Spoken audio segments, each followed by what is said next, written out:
Hello, and welcome to the Roving Sounds radio show. My name is Ashley Deneef. This is the first episode in a new podcast series from Roving Sounds. Roving Sounds is dedicated to discovering, recording, and sharing traditional music from around the world. We cover everything from historical context to specific musical information and interviews with musicians, but our main focus is always on presenting live recordings collected in the field. Recently, I took an amazing trip to Ireland, so today is all about traditional Irish music. Irish music is well known for being lively and exciting, and in the next two episodes, we're going to be getting a better understanding of where the music comes from and what is actually happening in the music. Today, I'm going to be sharing many fantastic recordings, as well as giving a brief history of Ireland and its music. We're going to hear from some Irish music experts, and by the end of this episode, you're going to understand how Irish music has changed as the country has developed.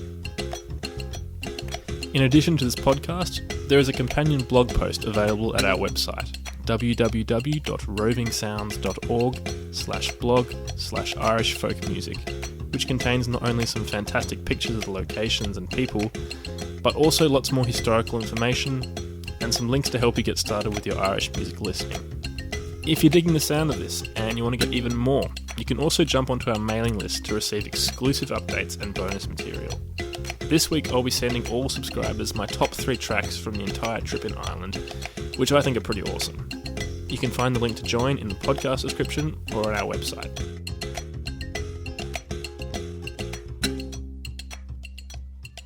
So, my first trip to Ireland. I went to the Republic of Ireland. There's also the Northern Ireland, which is a part of the UK, but the Republic of Ireland is its own independent country. Now from here on, if I talk about Ireland historically, I probably mean both Irish countries combined. But if I'm referring to specific places within Ireland, they're all inside the Republic of Ireland. So I went a couple of weeks ago to the Republic of Ireland and visited a bunch of different towns, hunting for music and people to chat to as I went. The most common place I found music was in pubs, in what's called a session. Sessions are really informal gatherings of Irish musicians, where they get together, have some drinks, and play some music, and all the recordings I'm going to share today are recorded at sessions. Some of the instruments you're going to hear in this music will be very familiar, things like whistles, fiddles, accordions and guitars, and some will be very unfamiliar, like the bowron, the bouzouki, and the uilleann pipes. We're going to talk a lot about instruments, types of pieces, and all the real nitty-gritty of the music in the next episode, but this episode is going to focus on the backdrop to the music, the history, the development, and how it fits into Irish culture as a whole.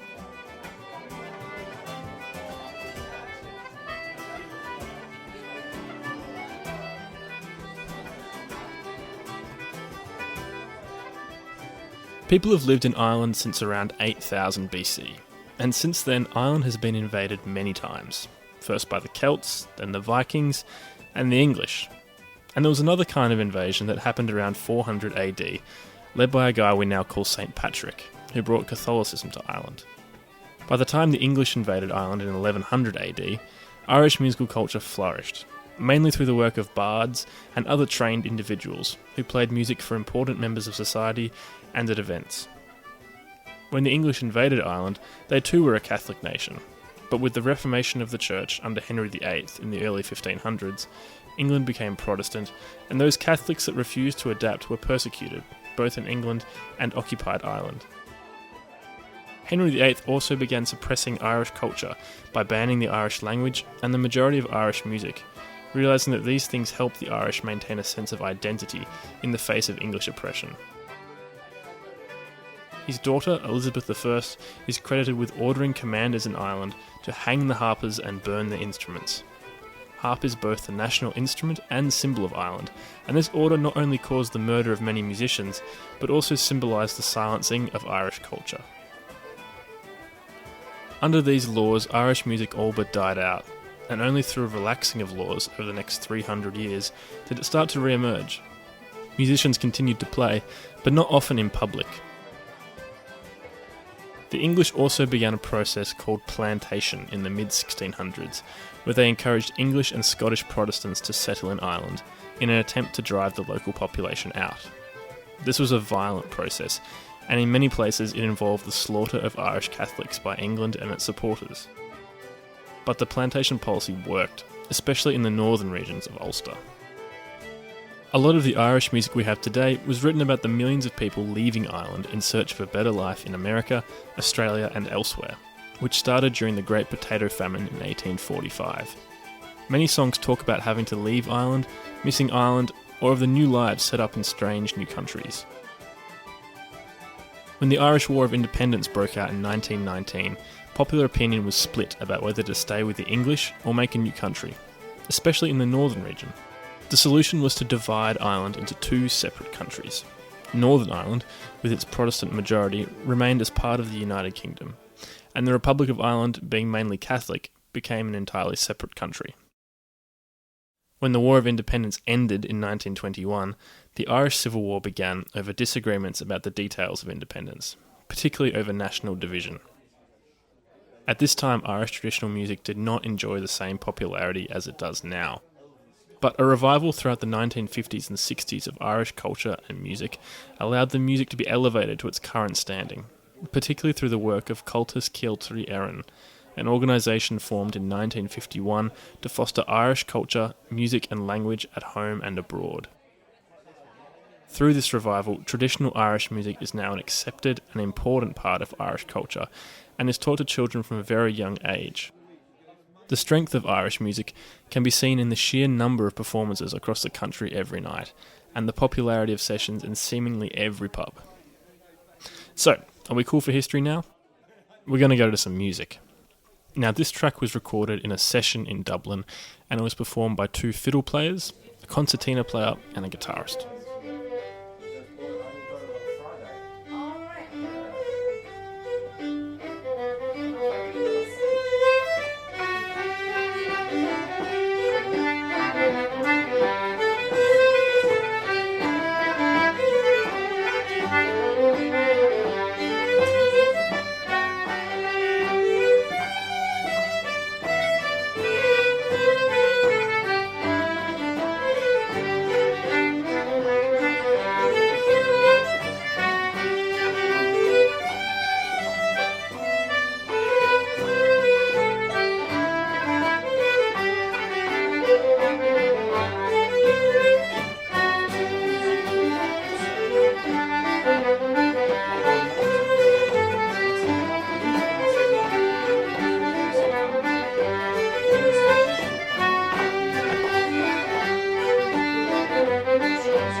So my trip started out in Dublin for a few days.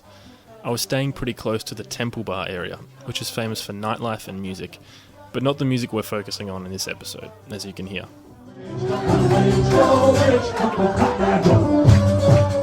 I got to hear some good music in Dublin, and next drove all the way out west to a place called Doolin, which I'd heard was a fantastic place for music. In a pub in Doolin, I got chatting to a musician about Dublin and the music there, and he described it as plastic Irish, saying it was played just for money, and it definitely wasn't the real thing. Now, Doolin is a tiny town on the coast, basically just 3 pubs and some houses. It has a celebrated music scene, and it's also really far from Dublin or any other city. so it seemed as good a place as any to find the real thing. And the music there was fantastic. We're going to hear some in just a second. It's totally different from that of Temple Bar. I saw some in a bar called McGann's on a Tuesday night, which was absolutely packed.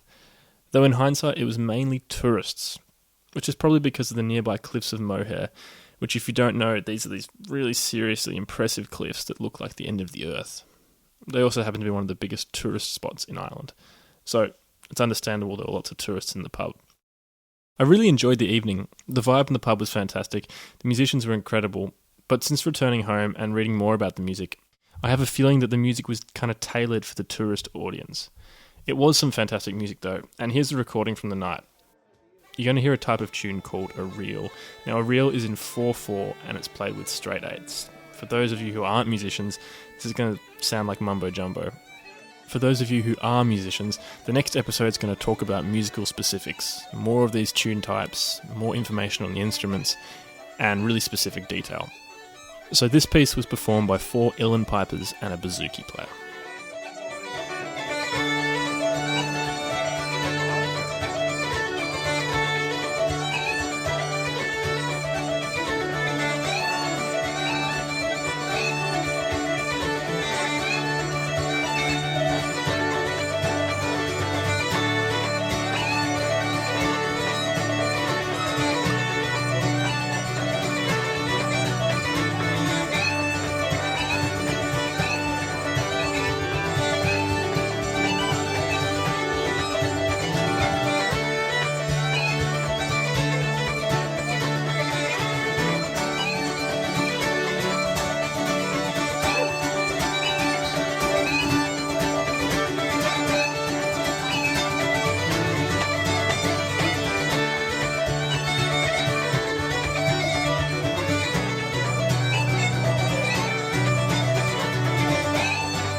The search for the real thing continued in Dingle, another remote seaside town further down the coast than Dawn, and also significantly bigger.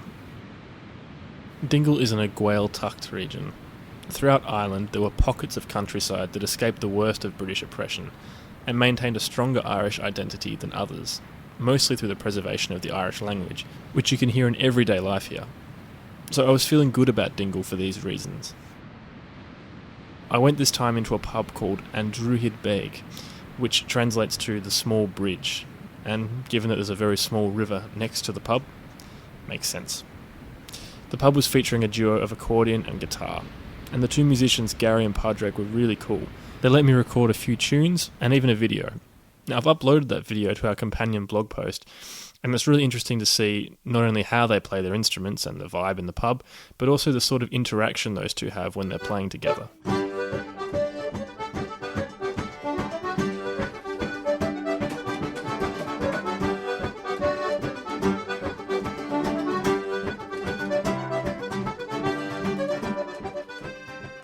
I love this performance. The music was upbeat and fun, and it was definitely one of the highlights of my trip. To me, it seemed really authentic, whatever that means. I guess I didn't really know what I was looking for, but I felt like I found it here in Dingle. But I did some more research, and tried to work out what exactly is the real thing.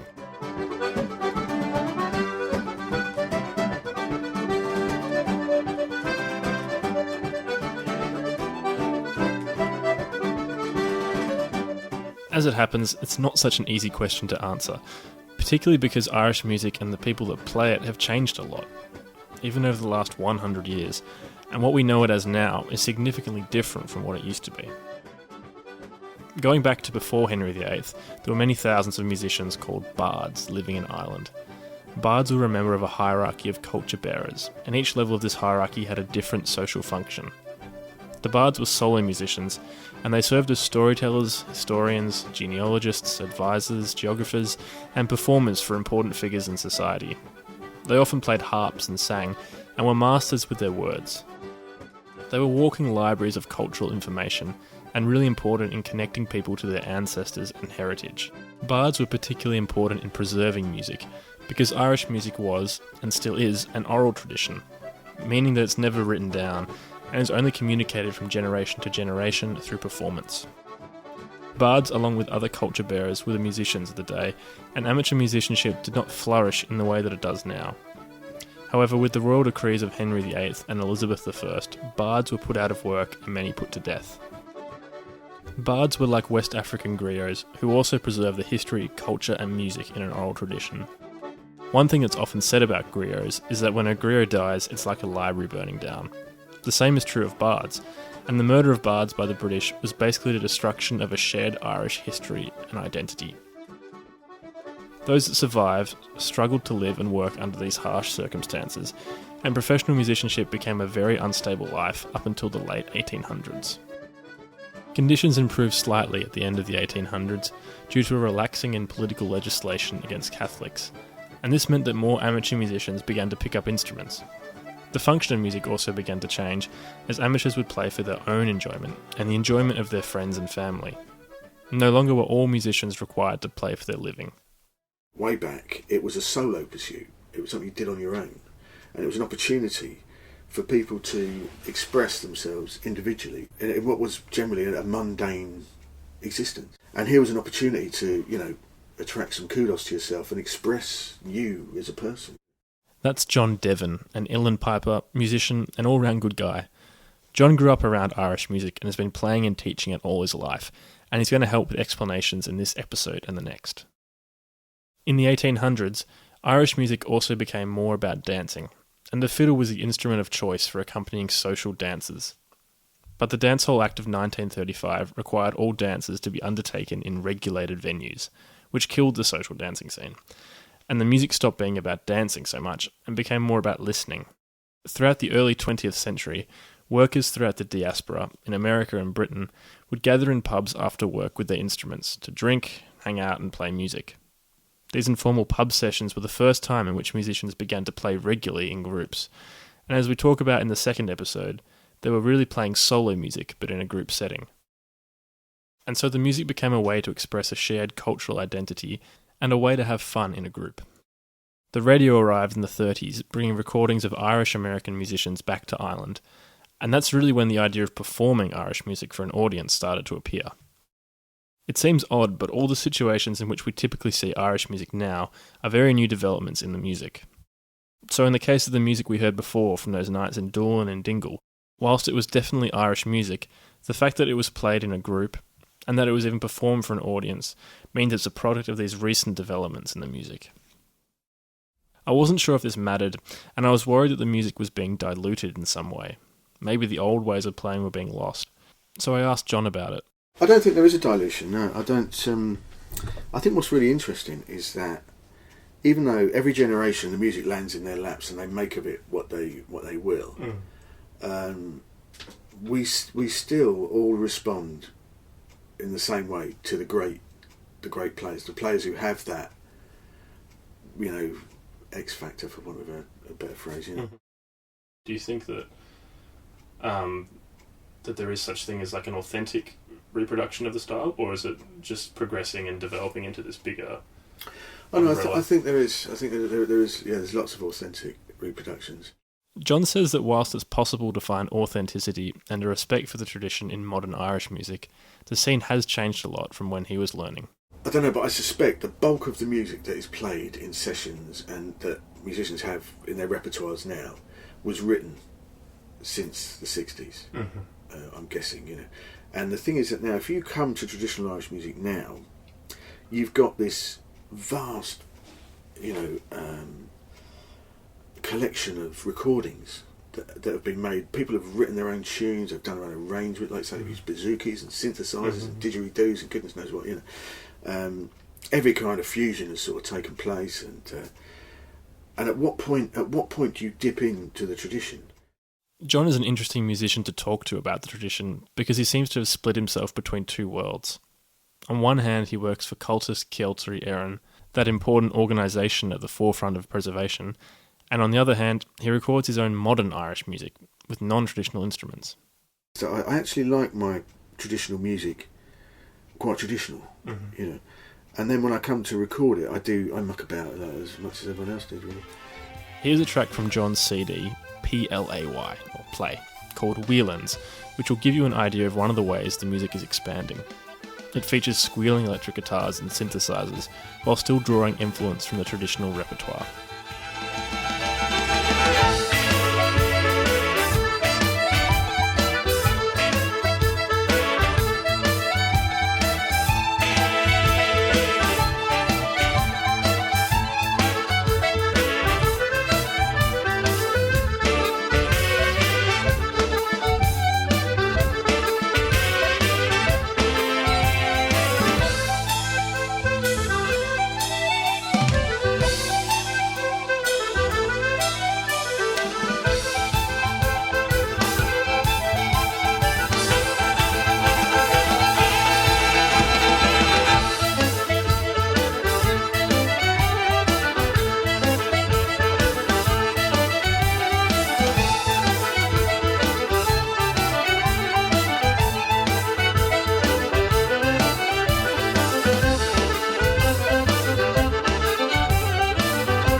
If you enjoyed the sound of that, you can find more of John's music online at johndevonmusic.com, and his album PLAY is available for purchase on iTunes. Despite the changes Irish music has gone through, John is super clear about the purpose of Irish music and under what circumstances it should be played.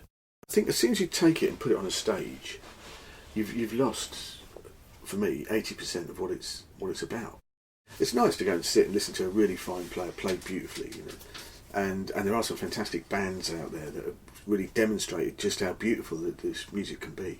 But for me, it's much more of just a way of socialising, or an atmosphere in a room. You just feel comfortable doing it. And I think, like we were saying earlier about that sense of cultural identity, you know, that somehow you feel connected.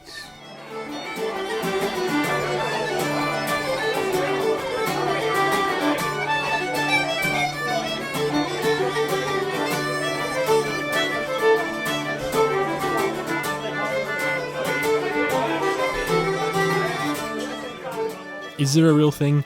And did I find it? I'm not sure, but I don't really think it matters. Irish music is in a really healthy state, the healthiest it's ever been. Young people and old people alike are engaged in learning and playing it, and the traditional repertoire and styles are being preserved, whilst new developments are being made. The whole research process has made me really excited for my next trip, and I can't wait to hear this music with fresh ears. I hope that you feel like you've got a better understanding of the music and how it's developed over time. Next episode, we'll be focusing on the nitty-gritty of Irish music. Things like the instruments, the different types of tunes, the harmony, and it's mainly directed towards musicians. We hear from John again, and we've got a great video of him performing a piece. You get to see how his instrument, the uilleann pipe, works, and I find that fascinating myself. So, that said, if you're not a musician, some of it might lose you. I still think there's things in there that you'll enjoy, but it is directed towards musicians. If you enjoyed today's episode, there are 3 things I reckon you should do. Number 1, leave a rating or review on iTunes. Number 2, share this with a friend who you think will enjoy learning about Irish music. And 3, subscribe to our mailing list to receive my favourite tracks from the trip in Ireland. I've been listening to these tracks on my daily commute, and I didn't perform them, so objectively I can say they're really good. Also, don't forget about our companion blog post from today's show, where you can check out photos, videos, and get some more information. That's at www.rovingsounds.org/blog/Irish folk music. I'll see you next time.